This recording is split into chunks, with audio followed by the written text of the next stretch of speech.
Hello and welcome to Loftside Bantr. On today's show, we get back into the Massachusetts Pirates weekly conversation. They kind of got turned upside down a little bit today. They ended up firing their head coach and bringing in a new one. We got to talk to former head coach, Coach Mark Stoute.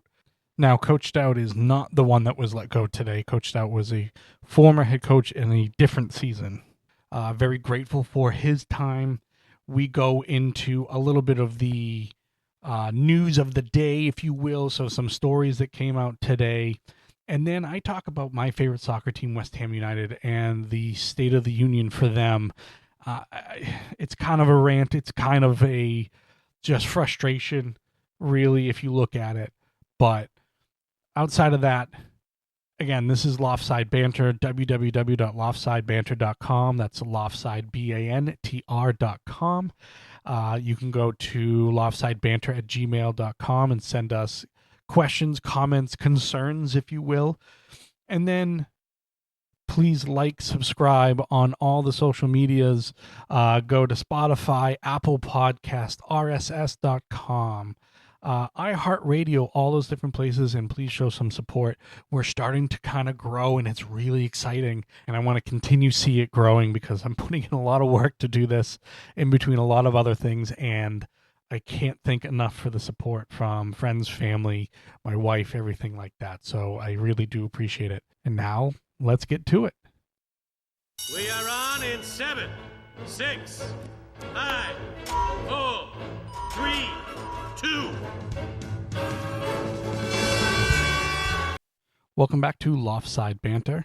And on today's episode, we had to kind of get flipped upside down a little bit as the Massachusetts Pirates decided to remove Frederick Griggs from their interim head coach position and hire Tom Menes, who was the head coach of the San Diego Gunslingers. He was also the head coach for the Albany Empire of the National Arena League back in 21 and 22 when they won back-to-back championships. So a winning mentality is what the Massachusetts Pirates are bringing in. So unfortunately, there's no interview with Coach Griggs. So the team was kind enough to be able to find Mark Stoute, who was the former head coach of the Massachusetts Pirates and has been with the program quite a few times. And he is currently the Associate Director of Football Operations, the Special Teams Coordinator, and Running Backs Coach.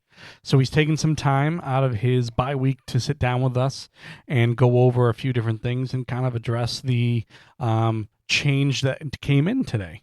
Coach Mark Stoute has been part of this organization. He was part of the 2021 United Bowl Championship team. He was the head coach in 2023, guiding the team to a 9-6 record. He's now part of the staff as the Associate Director of Football Operations, as mentioned before. So, Coach Stoute, I really appreciate you coming in, spending some time with us on your bye week.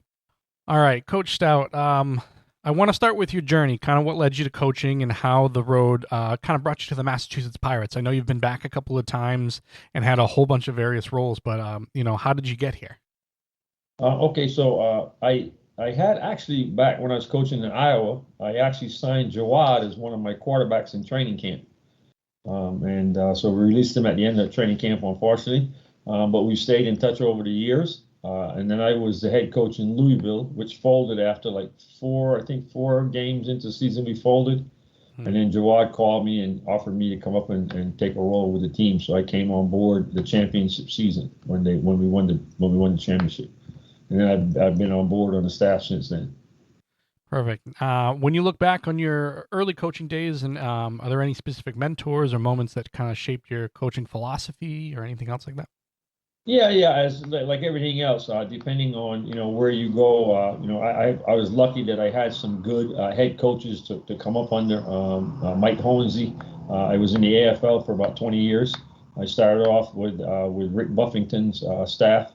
Then I had Mike Hornsey.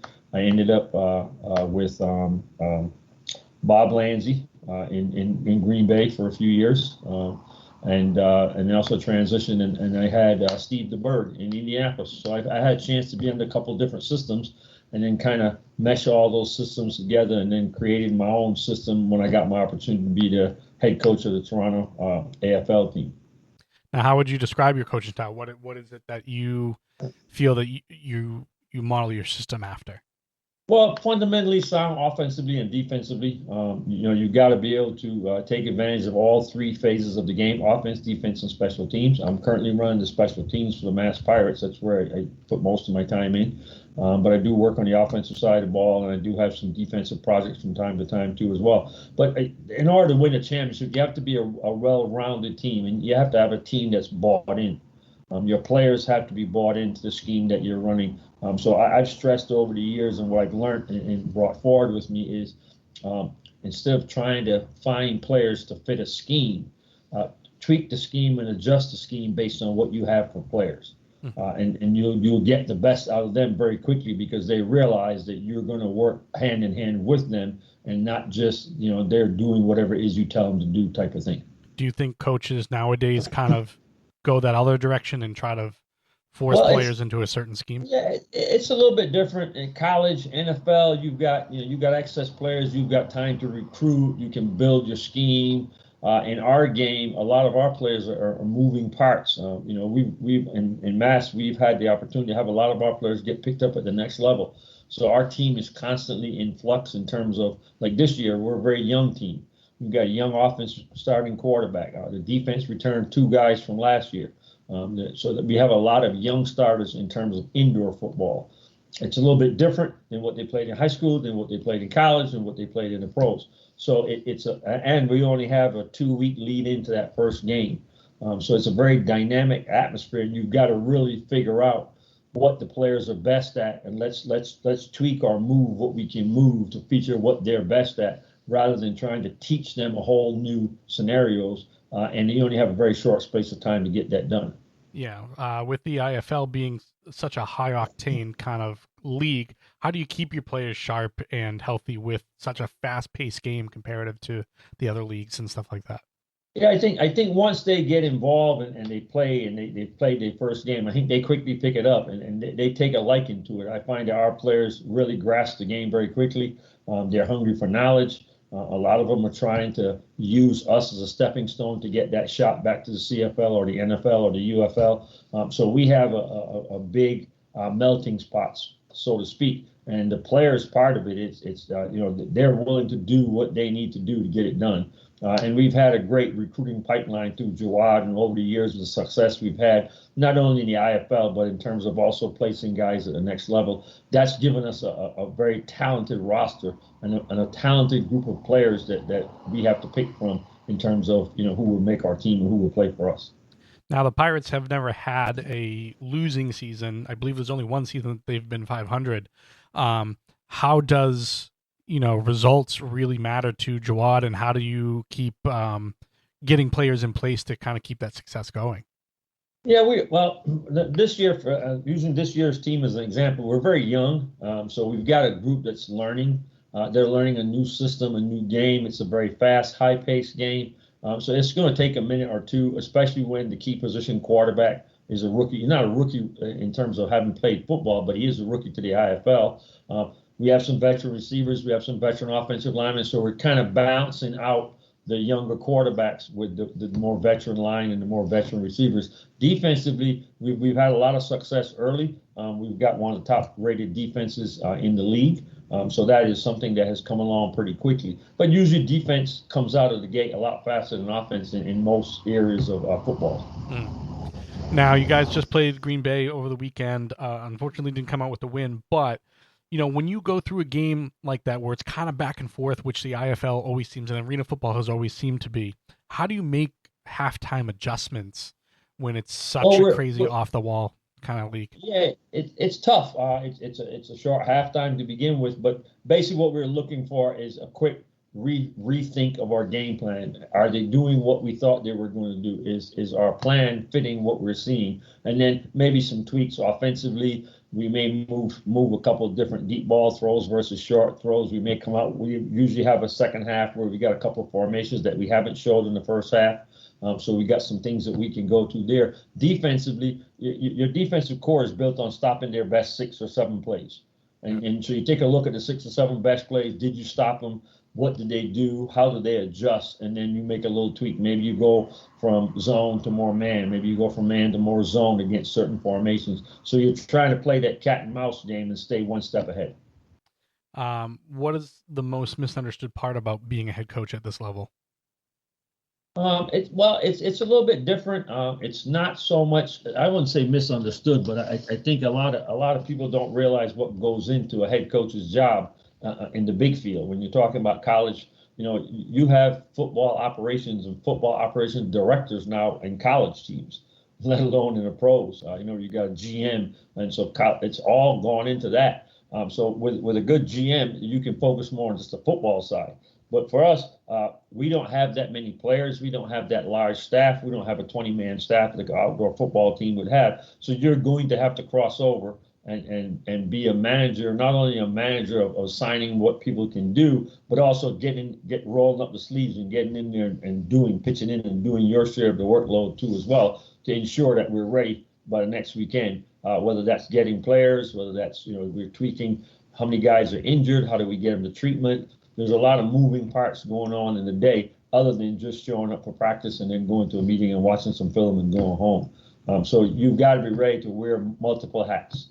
Mm-hmm. What do you want the fan base of the Massachusetts Pirates to know about this team and kind of what's being built with, like you said, younger players? What do you see the end result being towards the end of the year? We're definitely going to be in a playoff run at the end of the year. I mean, we're almost in it now. We had a little setback against Green Bay, and we've had a chance to look at the film. We'll meet with the players. We're on a bye week, so we'll meet with the players when they return, and then we'll get ready to go. We've got a 2-game swing out in Arizona coming up against Tucson, and then up to Northern Arizona.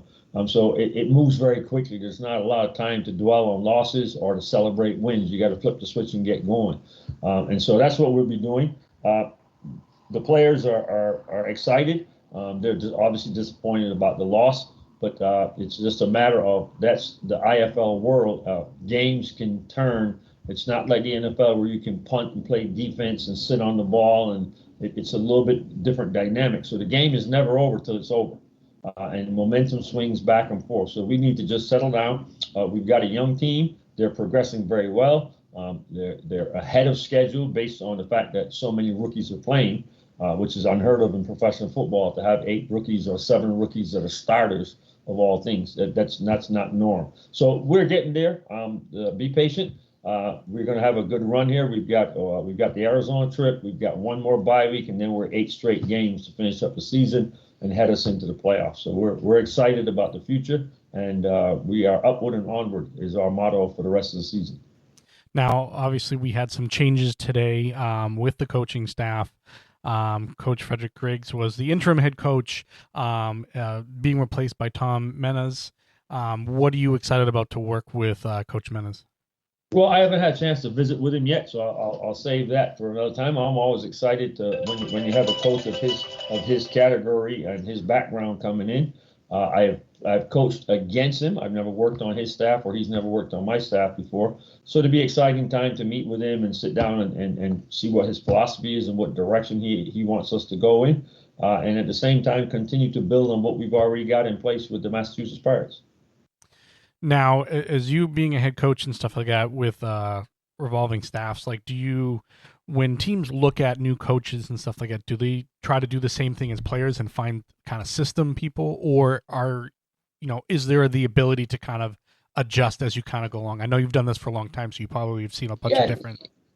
You're usually in terms of a head coach, and you're coming into a season, usually you have your coaches, your assistant coaches are hired, your staff is there. So it's not a lot of surprises when camp starts.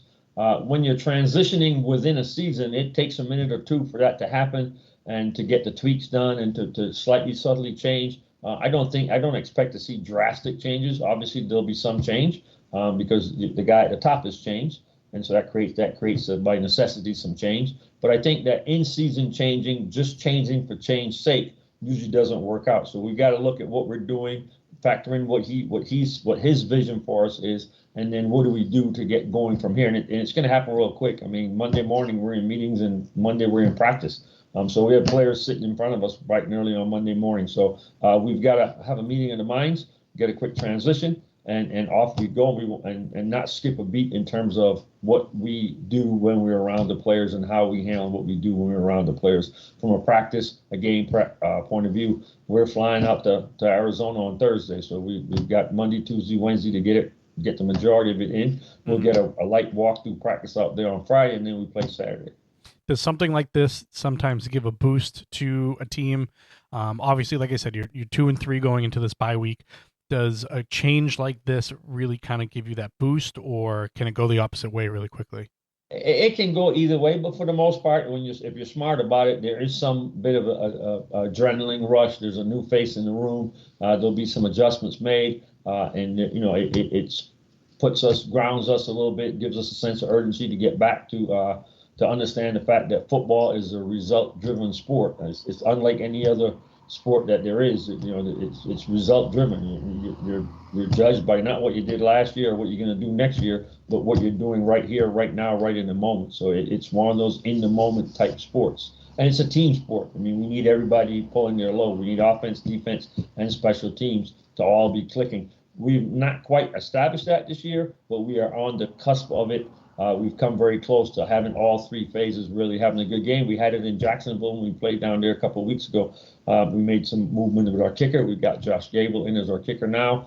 We shored up some things. We were giving up some kick returns for touchdowns. We've kind of switched that around. The last couple of games, we've been very tough on special teams. So we expect the same thing going forward, that everything will be flowing. Coach Tias has had a couple of weeks now with the offense. He's new too as well in terms of joining our team. He wasn't with us in training camp. So there's been some turnover there. And right now it's a matter of all hands on deck, and don't look back. Just look forward and get going. So you've been part of Massachusetts Pirates teams that were out in Worcester and now in Lowell. Do you prefer one location to the other, or? I think we had great fans in Worcester. We have great fans here. I like the setup in our arena here. The acoustics is a little bit louder. There's not a bad seat in the house. So I would say that there's some drawback. We left some fans in Worcester. We do have some fans that are making that trip to come up and catch games. But we have some that can't travel that far to come see us. So always tough when you leave one market and go to another. But home is Lowell, so we are a Lowell-based team now, and that's our main focus and the main focus of what we're trying to establish and what we're trying to get going with in terms of community relations and those type of things. Yeah, so my family's from that area. I grew up in Haverhill, Massachusetts, so I know a lot of them try to go and really kind of check them out. And so I think being in Lowell is kind of cool because again, that's kind of my area of growing up. Do you have a place that you have gone to or coached at or whatever outside of Massachusetts? Because obviously Massachusetts is amazing, but is there a place that you either miss or want to go back to or anything else like that? Yeah, I've had some stops in my career. Probably the most, I would say the one that stands out the most is the 2 years we spent up in Toronto with the old AFL. We became the first international team in the AFL we played. We were bought by the Toronto Blue Jays owner. And we played up in Toronto, and that was a very unique city, a very interesting place, and a very well-run organization backed by the Blue Jays, and so we had a very good run when we were there, and I think that place stands out. But I've been in Florida. I kind of like. I'm originally from Barbados in the West Indies, so I'm not used to the East Coast snow and all that good stuff, but I like it. I like to change the season since I came up here after college, so it's been fun.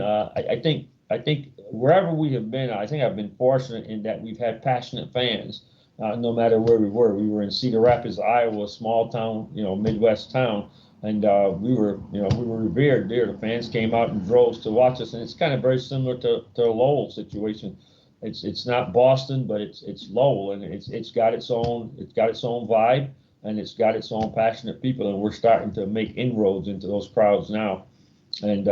As long as that ninth man is behind us, that adrenaline shot is there for us, and that's what you live off, and that's what you feed off of. What other big differences is there from indoor football to other leagues? Obviously, you just mentioned it's 8-on-8 instead of 11 against 11.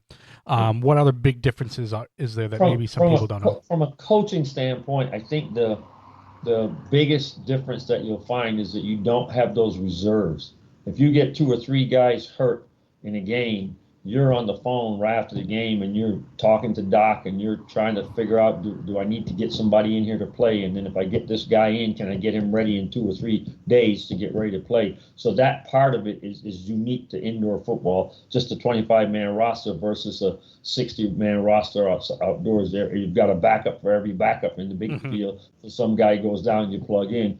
And then in the meantime, with nicked up players, you still have to practice. I mean, so now the onus goes on the guys that are healthy. And then, you don't want to practice them, over practice them, because they've got to be ready to play the game too as well. So the sense of urgency and to be able to tweak your roster, I think is what separates a great indoor team from just an average indoor team. So no practice squads or anything else like that, huh? No, we don't carry practice squads. Sorry, no, we don't. We wish we had them, but we have a 25-man roster. So if you got 8-on-8, there's 16 guys in practice every day going against each other, and you're trying to manipulate that around. You get a couple of guys nicked up. You may have to limit reps on a certain guy. Doc may say he's got to rest for a couple of days if he wanted to play on the weekend. So it's a little bit different dynamic. It's a constantly moving piece that is not so prevalent in the outdoor game. Kudos to Jawad for doing a great job. He heads up our personnel department. And, as fast as something happens, we're able to make the move, make the switch, and get somebody in and basically hopefully don't skip a beat. And we've got a guy coming in that, like I said, probably in 2 days, he's got to shoot up and go. A couple of weeks back, we had that happen to Smith and Mac. They came in 2 days of practice, and boom, they're playing in Jacksonville. So it's a credit to the guys that they're able to come in and make that adjustment and have the temperament to go on, and it's a credit to Jawad for finding those kind of guys too as well and getting them in, and us then having to get them ready and do what it takes to get them ready to play. What's something that a fan just kind of looking from the outside looking in doesn't know about this team? What's something that you can tell them that's different from this team from other ones you've coached? Well, every team is a little bit different. Every team kind of has its own internal core. These guys are kind of, I call it quirky. It's funny when you hear them talking and they don't realize that the coach is in the room, but they're just chatting on their own and they're having their little conversations. But quirky team, I call them quirky. They have a good time together. They've bonded very well. That process is well on the way, and that's a huge part in my mind to winning championships. This is 100% a team sport. You need every of those 21 guys that are playing on any given night. They've got to be all in. They've got to be on top of their game. Any one of them being a weak link can create a problem very quickly. So we like to make sure that happens, and then that we're safe in terms of that going on. So again, I one of the things I've looked at kind of over your career where you've had some stops and stuff like that is you've had success pretty much everywhere you've gone. And is that a testament to a system, or is it just you're able to kind of connect with players and all different stops and stuff like that because you've been around the game for so long? I've been blessed by the fact that I've actually had some very good teams, some good personnel, good players, a good organization like the Massachusetts Pirates to work with. And then for me, a lot of it is rapport with the players. You want to be a coach and you want to have that, but you still have to be able to relate, to be relatable. Today's player is quite different from the player that we started off with. In terms of, and I coach, I help out with my local high school when I'm home, and I've even noticed that at the high school level, the high school kid today, typical high school senior today is not like a high school senior from 15 years ago. That it's been a cycle of change. So number one thing there is to earn the confidence of the players. One thing players are always looking for is they're looking at you to see how do you react when something goes wrong. Are you the guy that blames them and everything is somebody else's fault? Are you the guy that's going to roll up his sleeves and say, look, we're in this together, let's figure a way to make it happen? And I think the successful coach in today's world has to be that figure a way to make it happen kind of guy versus just a yeller and screamer. I remember my high school, when I first started coaching high school football, we had a very, very tough, hard-nosed type coach, and it was his way or the highway. And that in today's market is not something that you're seeing a lot of. You're seeing a lot more of the respect given on both sides, from the coaching staff and from the players. And the players, it's earned. It's earned by your reputation. It's earned by how you purport yourself with them, how you treat them, how you address them. So I think today's coach has a little bit more on the psychological part to add into the fact of not just X's and O's too as well. Mm-hmm. Now, I have a question here from a friend of mine. She's actually a player for the Women's Football Alliance, the Tackle Women's Football League. Okay. She wanted to know, with the rise of women's football, tackle flag, etc., do you think that in the future we could see a women's arena team? Yeah, I wouldn't see why not. I've had a chance to visit and watch a couple of the teams playing in the Massachusetts area in the professional football for women's, and the level and the talent wise was a little bit shocking to me because it's the first time I'd ever saw a game. When we were in Worcester, we got to go up to Boston and watch a game, and it was 15,000 people at the game. It was a big turnout, and it was an exciting game. I mean, the Boston team took it to them pretty good. But I was very impressed with the level of the players and the commitment. And I got a chance to visit with some of them, and we've had some teams come in and watch, be our guests for a night with one of our home games, and we had a chance to talk to them and realize that their commitment level is just as strong and just as great as the guys' commitment level. So I think it's just a matter of time. It's I know they tried a lingerie league or something was tried out in the Midwest there for a little bit. It started with some success, but it was more like a flash and dash and not really so much based on the football. But I think women's sports in general has taken tremendous steps forward into the forefront here over the last 10 years. And basketball and those sports are the ones that are leading the way. Tennis is a big thing with American women playing the tennis circuit. So those sports have really opened up doors for quite a few. I come from Connecticut, and we've got UConn women's basketball. Right. And UConn women's, I got a chance to go watch a couple of UConn women's hockey games, and the hockey team is pretty good too as well. So it's not just one sport. It's being transferred into all the sports at the collegiate level. And then once that happens, that's the feeding ground for the pros. So this, to me, is just a matter of time before it happens. Not if it's going to happen, but when and where does it get started? Well, Coach Stoute, I really appreciate your time today. I know it's been kind of crazy with all the different news that's happened today, for you to take the time out and talk to me. And I know you're getting ready for that trip out to Arizona to see the Tucson Sugar Skulls and the Northern Arizona Wranglers. But again, I thank you very much for your time, and go Pirates. Okay, thank you very much for having me now. All right, thank you very much. All right. I really appreciate the time for Coach Stoute to come kind of chop it up with us a little bit, whether it was talking about special teams or the run game or the big picture behind the scenes. It's clear the Pirates have a good coaching staff, even with somebody else coming in. Best of luck the rest of the season. We'll be watching. Hopefully I'll be there for a couple of games over in Lowell, Massachusetts. The Massachusetts Pirates, they have a game Saturday, May 10th at the Tucson Sugar Shells in Tucson, Arizona. And then the next week on May 18th, on a Sunday, they're going to be in Prescott Valley to play the Northern Arizona Wranglers.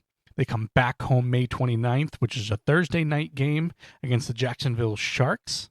And then they go back out on the road June 7th to face the Fishers Freight in Fishers, Indiana. So 3 out of the 4 games coming up are going to be on the road, which are going to be tough, obviously. Tickets are still on sale for the home game May 29th, and you can find those at masspiratesfootball.com. We'll shift gears a little bit and talk about some sports news that has come out today, or at least over the last couple of days. First and foremost, the Utah Hockey Club seems to have gone silent after the Mammoths, or Mammoth, would be the new team name. They haven't confirmed or denied that, but they seem to have had a leak. And so, who knows? It looks like it's going to be the Utah Mammoth. The defending champion UConn women's teams, which Coach Stoute brought up in our interview, actually landed a transfer of Sarah Williams, who averaged 19.2 points a game for the Wisconsin Badgers last year. So they're just retooling at this point to look like they're going to go on another run. The UConn women's team's always right up there at the top as it is. There seems to be a ton of stories coming out of prank phone calls that happened during the NFL draft. Now, for people that don't know, even the people that go to the draft, or I should say, even the players that go to the draft, and sit in the green room, or the players that are at home get phone calls from the organizations saying, hey, we're going to draft you.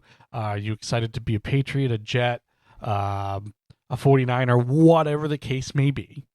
And it turns out that a son of a former interim head coach, Jax Ulbrich, son of Jeff Ulbrich, who was the interim head coach for the New York Jets last season, got his father's database off of his iPad and found the phone number for that we know Shadur Sanders, and called him as Mickey Loomis, who was the GM of the New Orleans Saints. Hey, we're going to pick you.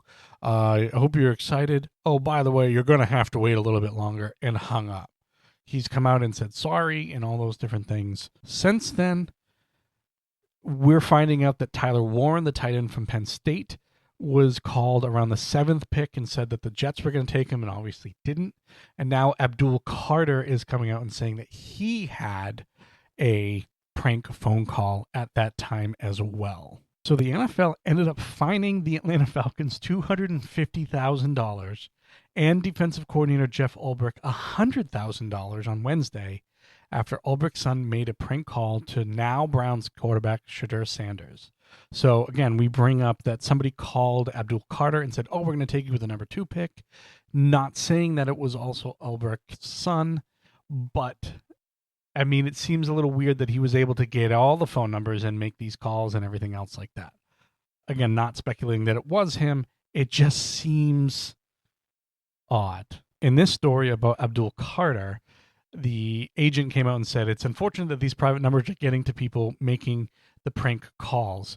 Abdul and I knew it was BS and didn't even tell his family about the call. So they didn't even bother to look at it or anything else like that, or further investigate it. They knew it was a prank at that point in time. We look at the world of basketball a little bit. Obviously, the NBA playoffs are happening right now.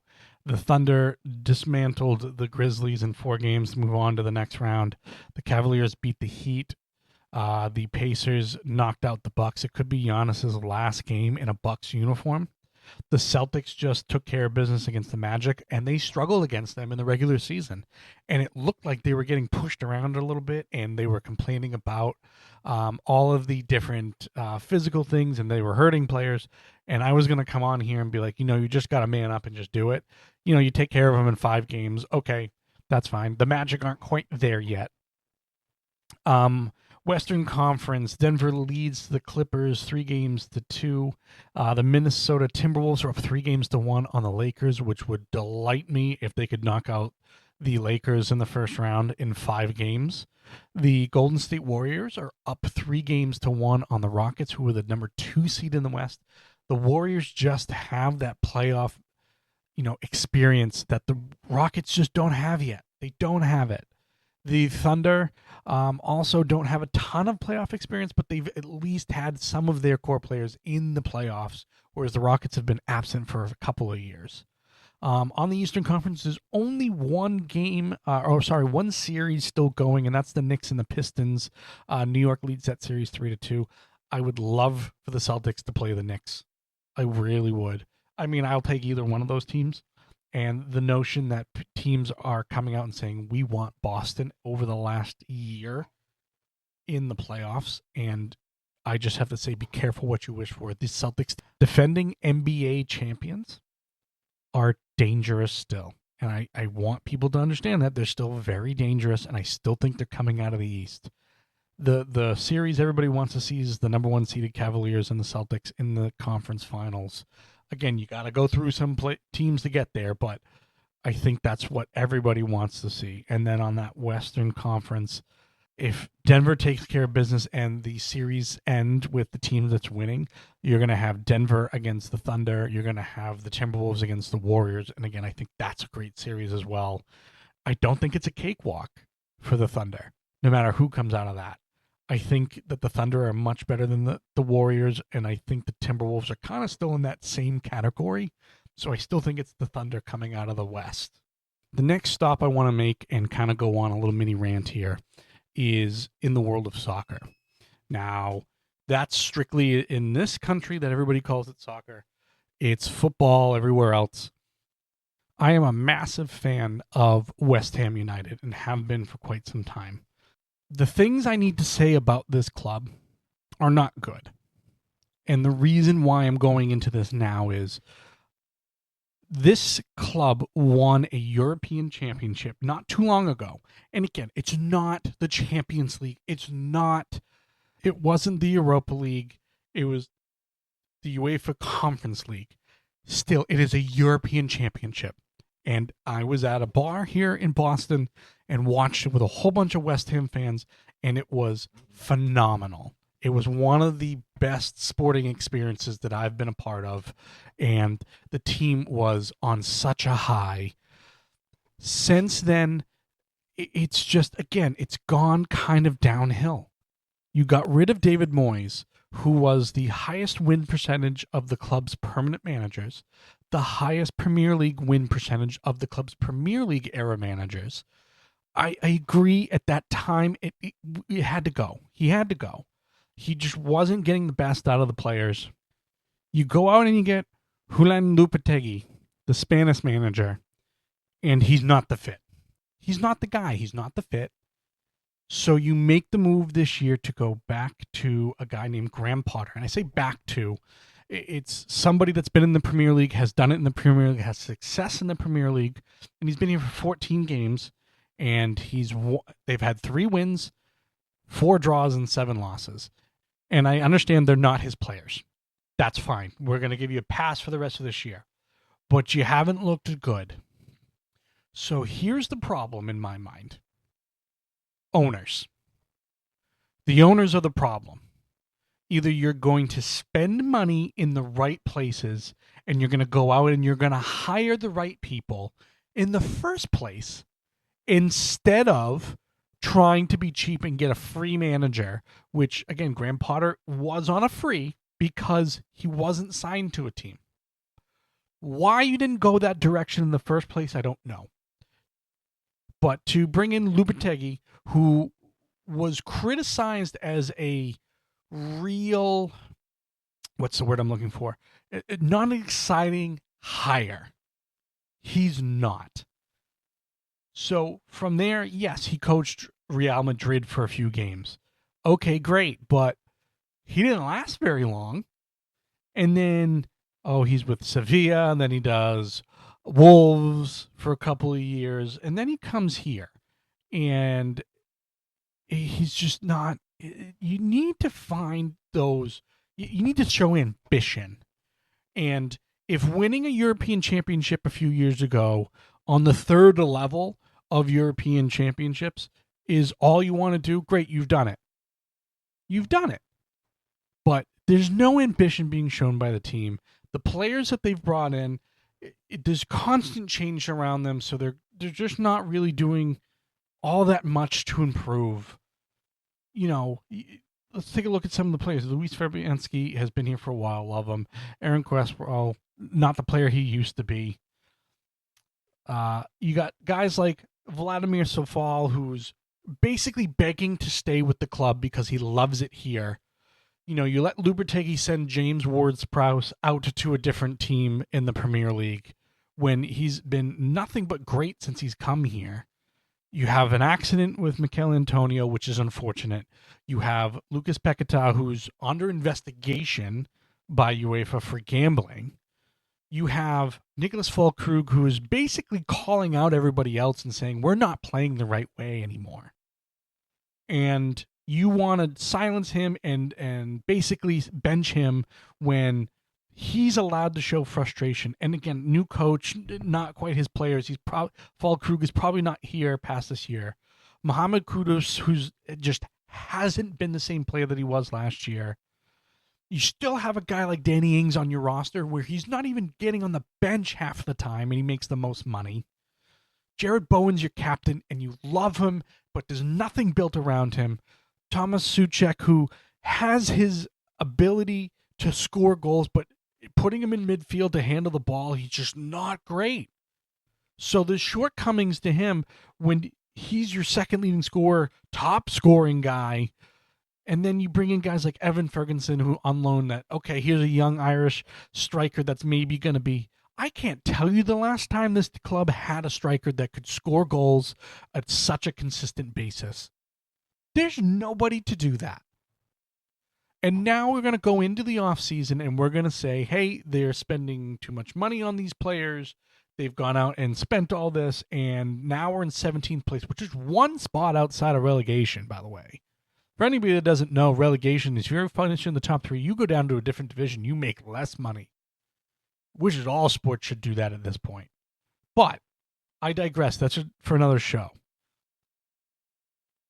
You're going out and you're putting out news like, hey, we tried to get this guy. Hey, we tried to get this guy. We're at a point where people will just openly in the media say, I don't want to go to West Ham United. And that has to do with this ownership. And at some point in time, I wish they would just realize that they're not doing the right things. And if they truly love this club like they say they do, they'll sell and make their money. That's what I want them to do. There are pieces in this team that I think work well to going into next year. There are too many gaps on this club that I'm worried that we're going to sell some players and never replace them. You know, I'm hoping Kudus goes to Saudi Arabia for, 40 million more than what we just paid for him to get here. But man, this club has just been a disaster most of the time. And it's weird because you say they've been a disaster, but they've also shown the most success out of the teams lately. We go back to having Avram Grant, who got us sent down.